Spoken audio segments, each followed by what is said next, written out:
My name is Moran. I am the curator of the exhibition, which means for me, the way that I do this job is I think of something that I want to say, and I think who is going to be listening and who's going to be looking, and then I try to find the best way to tell that story.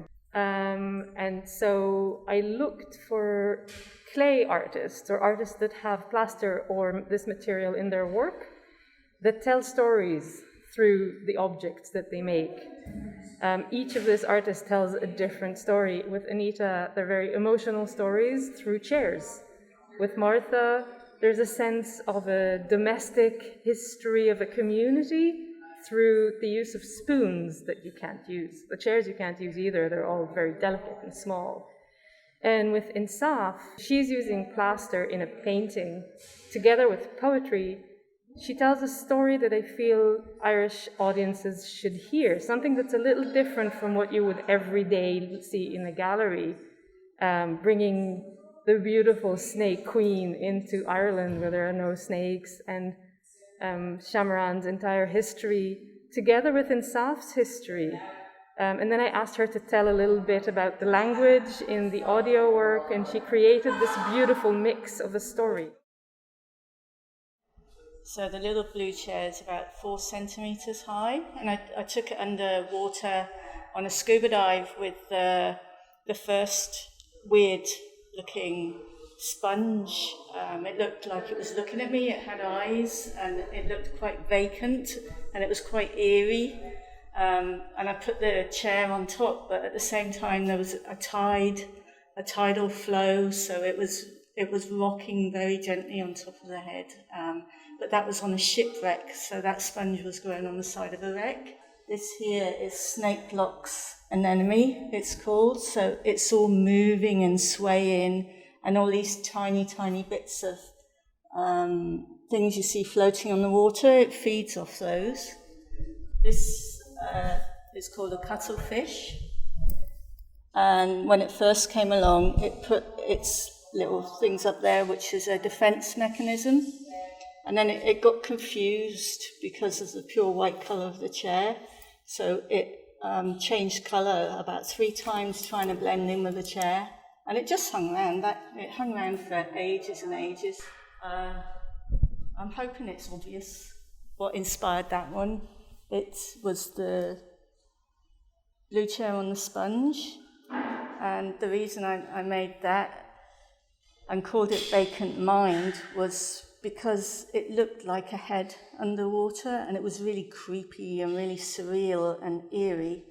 But the hole where it looked like eyes went through, and you could see there was nothing inside. It was like a hollow form.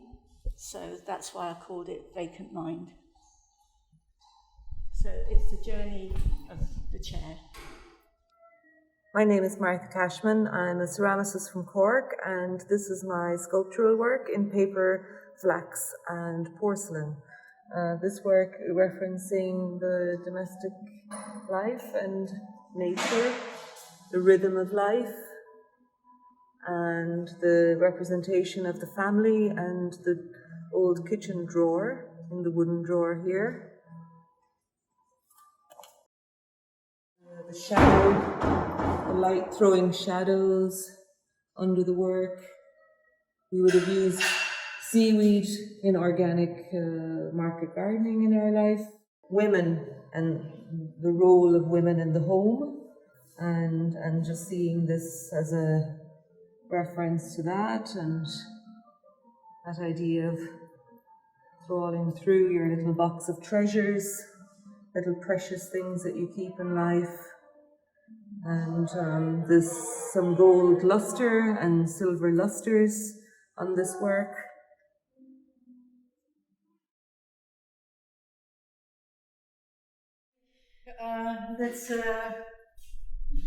She is a goddess in Kurdish mythology, and we call her Shahmaran, and half is woman,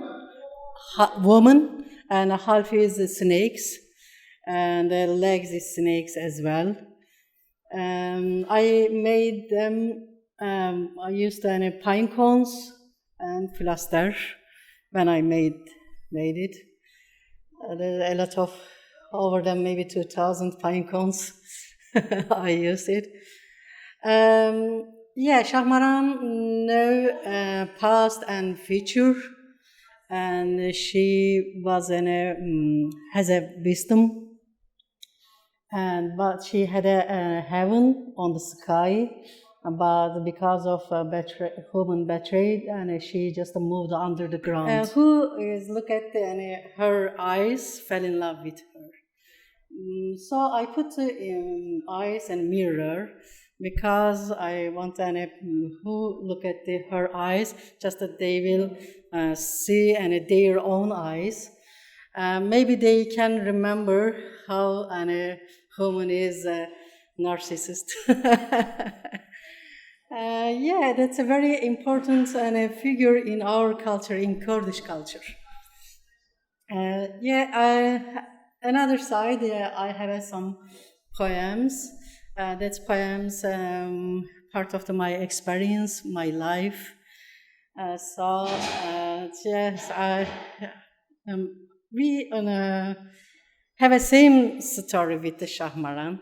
I am a refugee in Ireland, so I tried to establish my heaven here, second time. So I thought that we have a similar story. So I love that that's a piece. I didn't know when I arrived Ireland, there is no snakes here. And St. Patrick just dismissed them.